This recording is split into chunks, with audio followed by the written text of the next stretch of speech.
राज्यातल्या सर्व शेतकऱ्याला सांगतो, हे तातडीचा अंदाज म्हणून सांगतो की राज्यामध्ये सांगायचं झालं आज 19 जून, 20 जून आणि 21 जून या 3 दिवसामध्ये सरी येणार आहेत, भाग बदलत पडणार आहेत, सगळीकडे सर्वदूर पडणार नाही.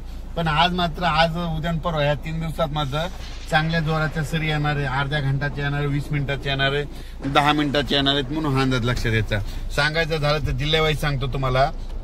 पुणे जिल्हा, नगर जिल्हा, धाराशिव जिल्हा, लातूर जिल्हा, त्याच्यानंतर बीड जिल्हा, त्याच्यानंतर नगर जिल्हा, संभाजीनगर, नाशिक तर खूप, उत्तर महाराष्ट्र खूप पडणार, त्याच्यानंतर जळगाव जिल्हे खूप पडणार, त्याच्यानंतर संभाजीनगर जोरात राहील, त्याच्यानंतर जालना देखील जोरात राहील, त्याच्यानंतर बुलढाणा देखील जोरात राहील, त्याच्यानंतर परभणी जिल्ह्यात राहील, हिंगोली जिल्ह्यात राहील, वाशिम जिल्ह्यात राहील, नांदेड जिल्ह्यात राहील, त्याच्यानंतर यवतमाळ जिल्ह्यात देखील राहील, धर्माबादकडे राहील, तेलंगणाकडून बी पडेल, त्याच्यानंतर विदर्भामध्ये अमरावतीकडे राहील, अकोल्याकडे राहील, वर्ध्याकडे राहील, अकोटकडे राहील. म्हणजे सांगायचं तर हे जिल्ह्यामध्ये मात्र ह्या 3 दिवसात मात्र पाऊस पडणार आहे.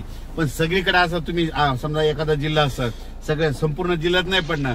उदाहरण सांगतो, आमच्या परभणी जिल्ह्यात जवळपास 800 गाव आहेत, तर त्या 800 गावाला नाही, पण ह्या 3 दिवसात मात्र 70% गावामध्ये 50-70% गावामध्ये पाऊस पडेल. म्हणून हे लक्षात द्यायचं. म्हणजे काय झालं, अंदाज सांगत असताना हे म्हणजे अंदाज जे सांगितलेला तो जिल्ह्यामध्ये जिल्ह्याचा अंदाज दिलेला असतो. म्हणून सर्वांनी समजून घ्यावे. कारण की काय झालं, पाऊस सांगितलं की सर्वांना वाटतं आमच्या गावाला यावं, पण पाऊसच सांगितलंय भाग बदलत पडणार आहे. म्हणून सर्व शेतकऱ्यांनी हा अंदाज लक्षात द्यायचा.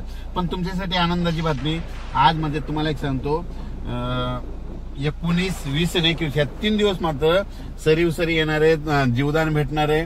ज्यानं कापूस लावलाय त्याला जीवदान भेटणार आहे. आणि हे लक्षात घ्यायचं. अचानक वातावरणात बदल झाला तर लगेच एक निश्चित दिला जाईल. आणि राज्यामध्ये आता वारं जे सुटलेलं आहे ते काय होणार आहे, 24च्या नंतर बंद होणार आहे, 25 पासून बंद.